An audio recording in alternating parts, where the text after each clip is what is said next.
slaves free from their captivity in Egypt. In order to get Pharaoh to let them go, God sent a series of plagues. The last plague was the angel of death. And the angel of death would kill the firstborn of every Egyptian household. In order to spare the children of Israel, God instructed them that they would take the blood of a lamb and mark the doorposts of their houses so that the angel of death would move beyond them, pass over them. That's why it is called Passover, when the angel of death passes over the houses of the children of Israel and comes to afflict the houses of the Egyptians so that the Pharaoh will let them go from slavery. That's why it's called Passover. It was an annual pilgrimage festival, and everybody, male, to be sure, but everybody was expected most every year, unless they had other good reason, to make the journey to Jerusalem, to the temple, to celebrate the Passover. Now, Matthew, Mark, and Luke tell us that this was a Passover meal that he shares with. It was the first day of unleavened bread, the day of preparation, when they slaughter the lamb, get it ready, cook it, and that night eat it. On the first day of Passover, the 15th of Nisan. They all agree it was on Thursday. It's just, was that the first day of Passover that year or not? Was it the 15th of Nisan or not? John says no. Was John contradicting Matthew, Mark, and Luke? No, not at all. John has no interest in the chronology of it. He has another thing to tell us. What's John telling us about Jesus? That's what's important. He knows. He knew Luke. He knew the chronology. He didn't care. He had a theological message. He's preaching a sermon. I don't say we lie when we're preaching a sermon, but you know, sometimes the stories get a little made up. I don't know. No. We don't do that very hard. No, he didn't make this up. He's telling this was not a Passover meal. Why? Why was that important? It was before the Passover feast. Why does John want us to have that detail? Because the next day would be the day of unleavened bread, the day of preparation, when the Passover lamb is slaughtered. Who is slaughtered on Friday? Jesus. John is telling us he is the new Passover. He was the one who sacrificed, the Lamb of God who takes away the sins of the world. Just in those few words, he's told us all of that. And that's a very important theological message right there in that message. It was not a Passover meal. Jesus is the Passover. So that's what John is telling us. So he's having this dinner. How would you describe it? This meal, Last Supper. One of those last things before something momentous occurs. It has been described by a number who talk about this passage as a farewell dinner. Yesterday we had a retirement party. Great occasion for Devin. Is he that it? Is he gone? No, Devin knew it. Retired from the Army Army and Navy from the services after 20 years and several deployments. Retired, there was a big party for him yesterday. But that doesn't mean he's leaving. He's not going anywhere. Doesn't mean he's going to stop working. He's still working out in the oil fields. Drives 2.5 hours out to some place. Where do they go right now? I know. Right now it's a 2.5-hour journey every day there, and then 2.5 hours back to work on the wells. He's a well person specialist, but he's still working. No, this is a farewell dinner. Jesus is not tired. He's leaving. And it's been described as this farewell dinner where Jesus gives his instructions to his disciples. He tells them what he is going to expect of them, prepares them for his departure. That's basically what he's doing. He's preparing them for his departure. Jesus knew that the time had come for him to leave this world and go to the Father. What it follows is the words and the instructions of Jesus at the farewell dinner. Having loved his own who were in the world, he now showed them the full extent of his law. How does Jesus prepare his followers for what is coming? Well, the hour of glorification is the hour. And Jesus' glorification is his crucifixion, death, and resurrection. And in this, Jesus will conquer death and sin. And having conquered death and sin, will ascend to the throne. Now, some, in describing this as a farewell dinner, have pointed out how he prepares them for not having him around. And that's true. It's his words that they focus on when they describe this as a farewell dinner. They say he's like a parent getting ready to go out for the evening, and the disciples are like children. And when we're playing, and they notice that mom and dad are getting ready to leave. And of course, their questions are always the same. When they notice that mom and dad are getting ready to walk out the door, their questions are, where are you going?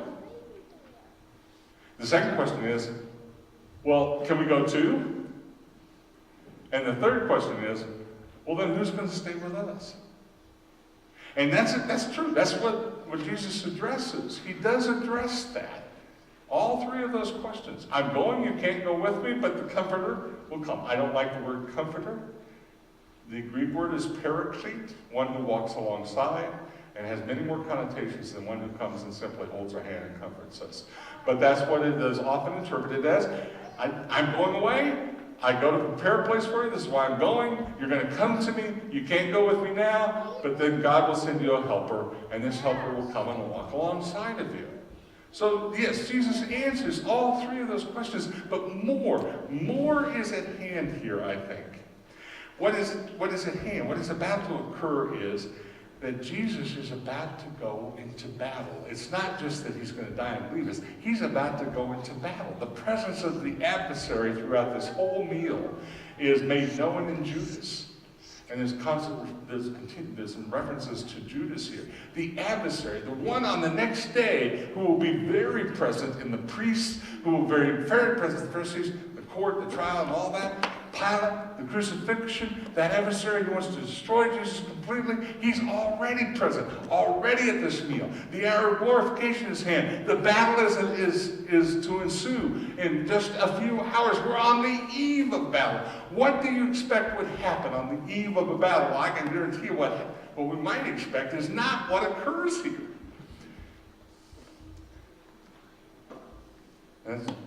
It's just a complete surprise, really, when you stop to think about it.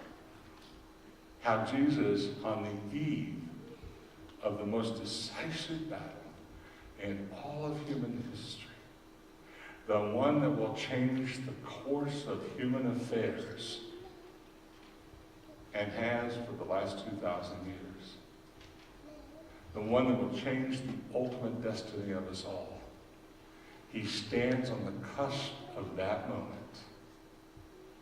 He's not just giving instructions as he goes out the door. Something else is taking place here. Do we recognize it? Maybe not. I'll tell you, do you remember that famous speech, that radio address of Churchill, after they had to evacuate the British forces because they had been so decisively defeated, the French and British forces together had been so decisively defeated, and they all fled to Dunkirk, and the British had to evacuate them from Dunkirk. They had British expeditionary forces that they had not taken into the battle, and there was such a catastrophic defeat that Churchill went on the radio. Why? To encourage them to return to the battle, for England to not lose hope, to continue to fight. Now this is what's going on here. Jesus is on the eve of battle, and his disciples are before him, and he needs to give them a good word. What was Churchill's word in that moment? Remember how he ended that speech? He says, we must fight on, we must fight on, and we must prevail. Let us therefore brace ourselves to our duties, and so bear ourselves that if the British Empire and its Commonwealth last for 1,000 years, men will say, this was their finest hour. Oh man, those are stirring words. I mean, I get chills just reading them before you this morning. Is that what the kind of words that Jesus gives? No, Jesus doesn't even begin with words at all. A lot of folks have been on his words, but what is his first thing to do? It's not to tell them something, it's to do something. On the eve of this great battle, this is what he does. The evening meal was being served.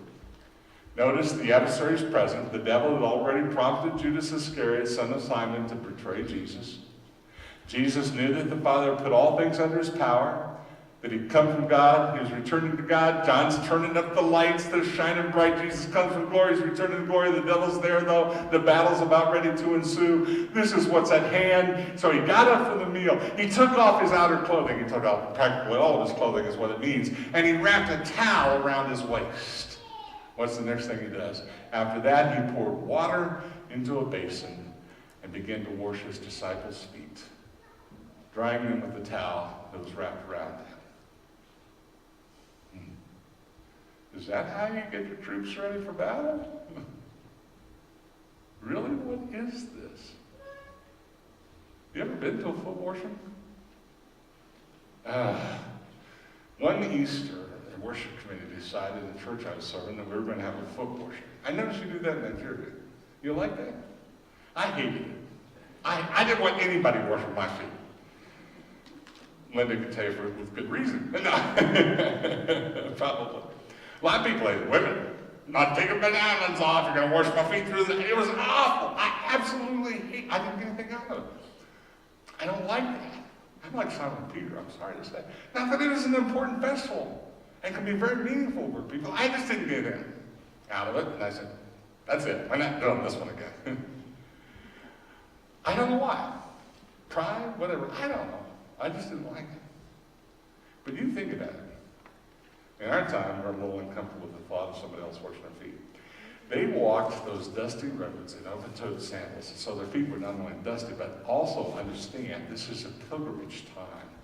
There are countless numbers of people on the roads, and God knows how many animals. The Lord only knows how many sheep and cattle are being driven up to Jerusalem for the sacrifices and preparations for the Passover meal. Do you know what they stepped in before they got to Jerusalem? And on the evening of this meal, when they gathered in that upper room, they had been on those roads, and Jesus gets down and washes their feet.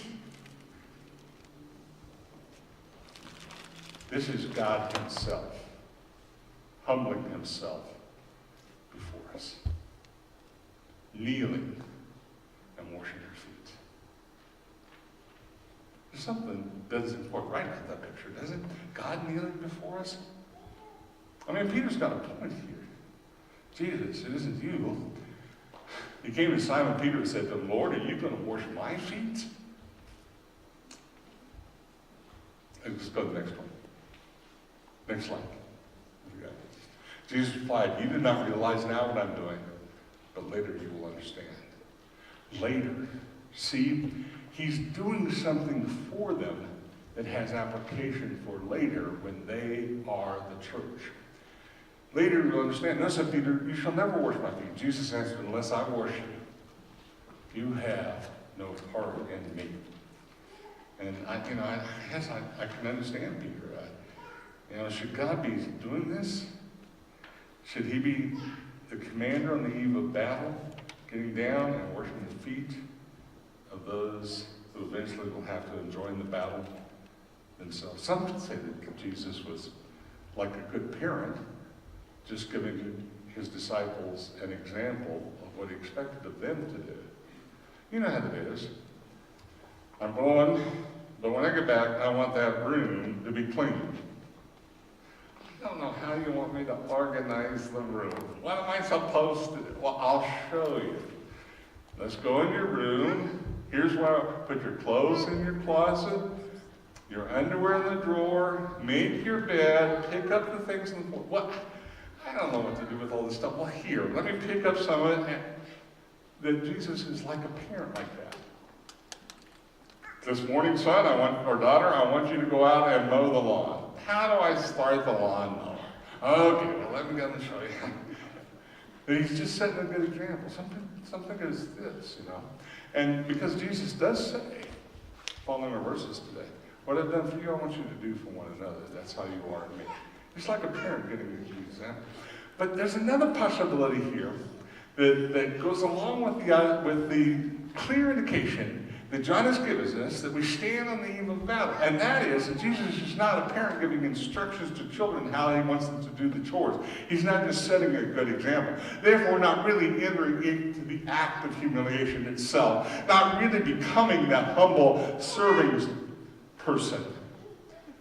And that act was considered so officious and so offensive that Romans could not punish their slaves if their slaves refused to wash their feet. That was a Roman law. They could not punish them for that. He's not really becoming like a slave to us. He's just showing us what he wants us to do. No, I think the commander is setting the strategy for the battle and showing exactly what he himself is going to do. God is going to take the lowest place possible for us. The lowest place possible for us. And he's going to march straight into hell. And he's going to tell the devil, you no longer can have them. They are mine. He's going to die and suffer and go to hell for us. And it begins when he washes the disciples' feet. The battle is at hand. There's one of the things going on here. It's not charity. It's not Jesus, patronizing us. It's not God showing us how graciously he loves us as though that's some kind of handout, although he does graciously love us, and this is the love that he reveals to us. It's not God saying, all those poor people down there, they can't do anything for themselves, I have to do it for them. No, Jesus is going into battle. He's given his all to defeat that which defeats us. And people have fought for years. Now God takes on flesh and he fights for us and he fights with us and he suffers horribly, and it all begins here in this moment, in this foot washing. And he says, if you don't let me do this for you, you can't have any part of me. This is everything I want to give you. Myself, everything. And I'm giving it to you right now. And it's hard. I know it's hard for us to take that kind of grace. I walked out of watching The Passion of Christ, Mel Gibson's movie, and it was this, you saw it. You saw that movie that Mel Gibson put together about the Passion of Christ, that horrible, horrible suffering. A gentleman standing and walked out with me. He had retired, but he was the chief of traffic police for the city of Denver. Tough, big, burly, African-American guy.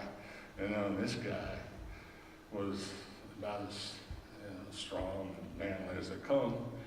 And he walked out, and there were tears coming out of his eyes. And I said, Chuck, what's wrong?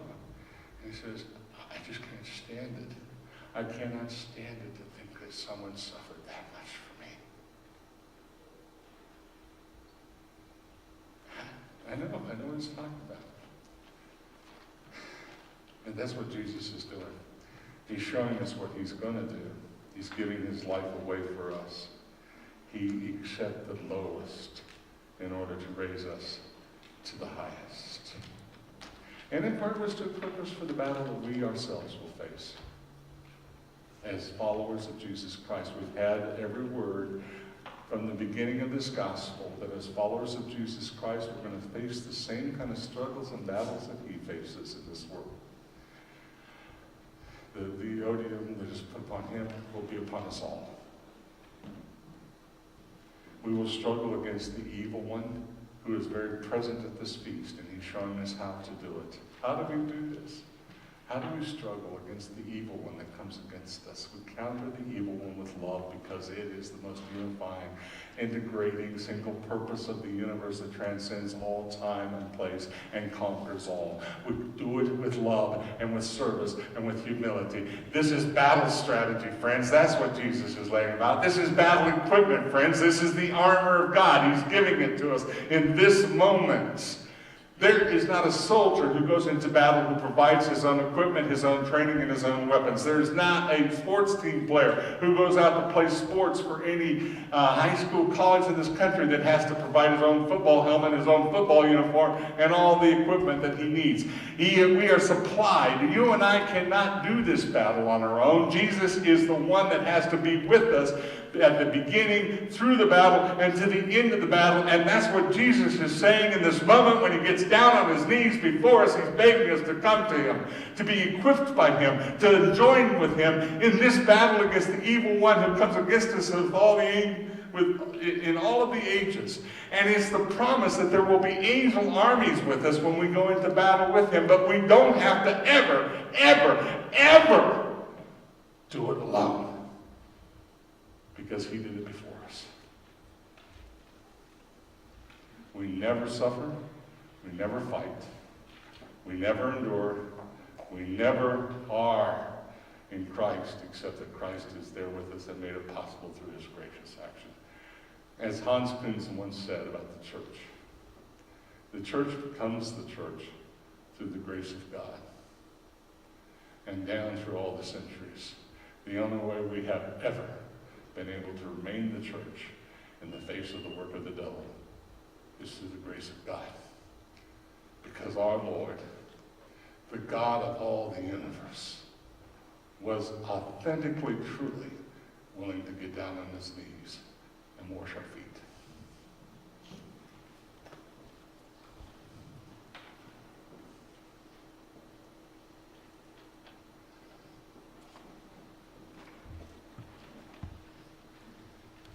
Let's sing our communion song.